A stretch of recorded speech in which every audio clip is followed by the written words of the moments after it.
Chapter 9, Monday, October 9th, 12:15 a.m. The south side of Chicago, heading north. They left Jenny and Bruno's burning neighborhood behind and headed north. Oscar kept looking over his shoulder at that giant orange glow bleeding through the sky. The main fire was huge now. Oscar could see, and it was spreading fast, and the wind was carrying sparks all over the city. Everywhere Oscar looked, he saw new fires burning. Some fires were very small, a ribbon of flame waving from a tree, a pile of garbage glowing like a campfire, but there were burning houses everywhere, and in places the smoke was so thick that they had to gasp for breath. But Oscar's gasps also came from what was happening all around them. People sobbing and screaming, horses driven crazy by the heat and sparks, stray dogs howling in fear. Even the rats were running for their lives, rushing out from under the wooden sidewalks and getting squashed under the wheels of the wagons and buggies that plowed through the streets. The crowds got bigger as they moved north. Many people were dragging trunks and suitcases or struggling with heavy sacks heaved over their shoulders. Two women in nightgowns carried a mattress above their heads. On top was a very old man curled up under a quilt. The fires turned the night as bright as day, lightening up the terrified faces all around Oscar. The tear-stained cheeks, the mouths open in horror, the wide open eyes looking up at the sky. But the worst part was the Halloween wind, which seemed to be getting stronger by the minute. Each hot gust was filled with dust and smoke, and spit out millions of embers and sparks. One burned a hole clear through the toe of Oscar's boot. Oscar passed a woman just as her skirts erupted into flames. Luckily, the man next to her had a canteen of oil and quickly drenched her. The sparks were terrible for Oscar and Jenny, but they tortured poor Bruno. Hot, hot, he kept saying, trying to bury his face in Oscar's neck. Finally, Jenny spotted an overturned wheelbarrow with a heap of clothing spilling out. She snatched a lady's hat, its purple velvet smudged with dirt, the wide brim crushed. I don't think anyone will miss this, she said. She put it on Bruno's head, a perfect helmet to protect his curls. She kept her eyes on Oscar, swatting away embers that came too close to his face or smoldered on his clothes. Oscar was getting the idea that there wasn't much Jenny could take care of. They came to a corner where a crowd of people had stopped to watch a grand brick burn. Oscar and Jenny tried to push their way through, but they were completely hemmed in. And then, suddenly, the clang of bells rose above the roar of the fire. "Fire department!" someone shouted. People jumped out of the way as two steam pumper wagons came tearing around the corner, each pulled by two sweating horses. A hose wagon followed. Oscar's heart lifted a bit. He remembered what Mr. Moore had told them, that Chicago had the best fire department in the world, and here was the chance to prove it. Maybe they could save at least part of the city. People in the crowd watched hopefully as about 15 firefighters hopped off the wagons and got to work, readying the pumper and uncoiling the heavy canvas hoses. In Castle, there was no fire department or pumper engines when a fire broke out. People had to rely on themselves and their neighbors. During the big fire, a flurry of sparks had ignited the roof of Oscar's barn. Within minutes, 30 people had rushed to their farm, ready to help. They grabbed every bucket and jug they could find and formed a bucket barrage. Mama and two other women had stood at the well, filling the buckets as fast as they could. Everyone else lined up, forming a human chain that led from the well to the barn. Oscar stood on the line, passing sloshing buckets of cold water towards the fire. It was amazing how those heavy buckets flew across the chains of hands, how the splashes of water tamed the flames. Oscar had kept going even after his arms were numb with pain. It had taken an hour, but they put the fire out. The roof of the barn was burnt through, but the rest of the building still stood.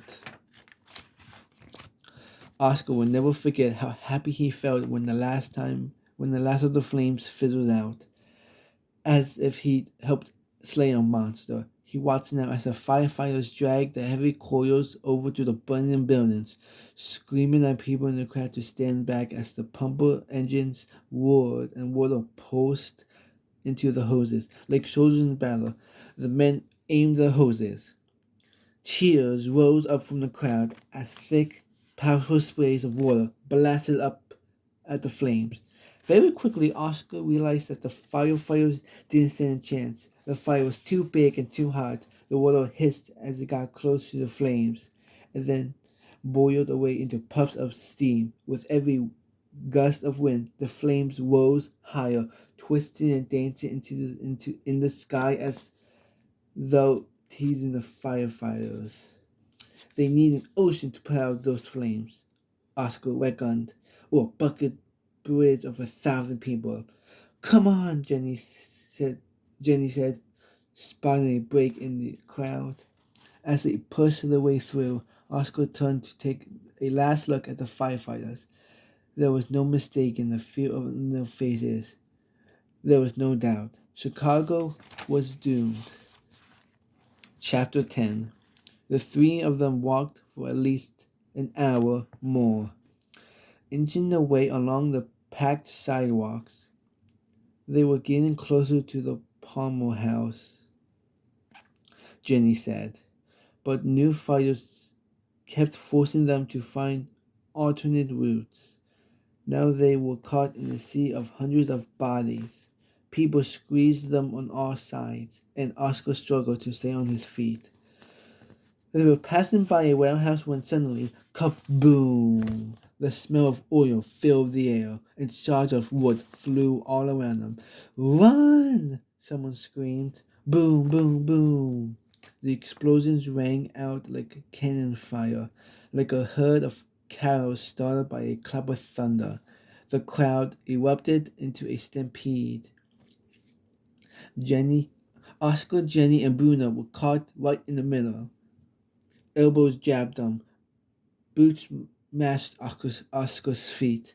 He watched as parents were torn away from their children. A woman fell and didn't get up again. Hold on tight, Bruno, Oscar ordered, locking his arms around the boy as he gripped Jenny's hand so hard that he was sure he would crush it. If they were separated now, they'd never find each other again. Luckily, the street widened slightly, and they managed to bust out of the crushing crowd. Jenny led them down a side street and finally into a wide alley.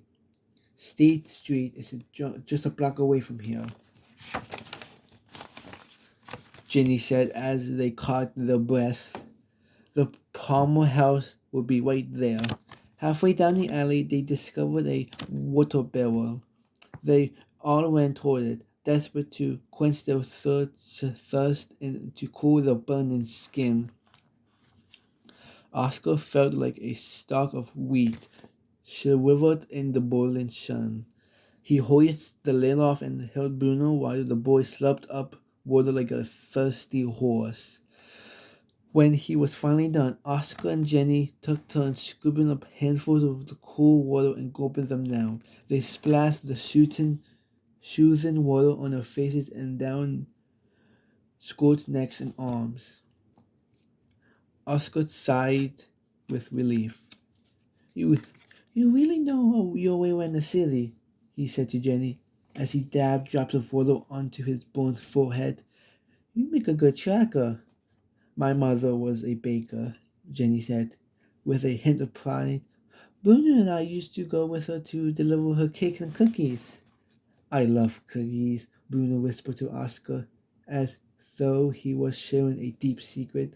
A picture popped into Oscar's mind.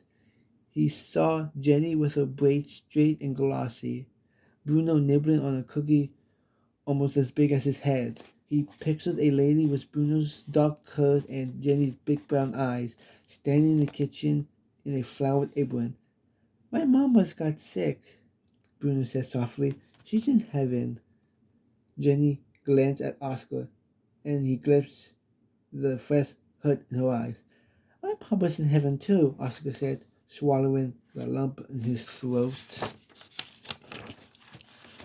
Our father died right after Bruno was born, in an accident, Jenny said.